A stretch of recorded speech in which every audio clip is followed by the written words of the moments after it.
ঈদের সময় মনে করেন বেচা কিনে বেশিও, যাত্রী থাকে বেশি, বেচা কিনে বেশিও। 150 টাকা, 200 টাকা, 250 টাকা, 100 টাকা, যে যেমন যেমন নেয় এরকম। অনেক দিন ধরে বিক্রি করি, প্রায় 20 বছর ধরে। মোটামুটি টিকসই, মোটামুটি তো হয়ই। মনে করেন যদি বিক্রি না হয়তো আমি চলি কি বলা।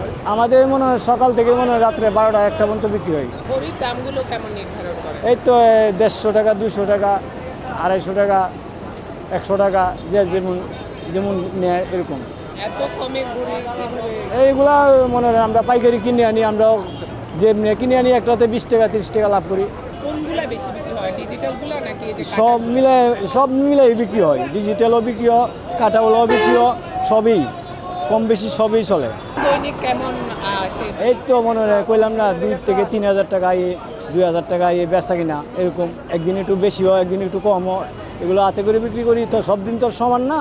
পুঁজি বেশি কাটাইলেও আমরা হাতে করেই করি, আর পুঁজি কম কাটাইলেও হাতে করেই করি আমরা। সর্বোচ্চ 150 টাকার রেট আছে আমার, 150 টাকা।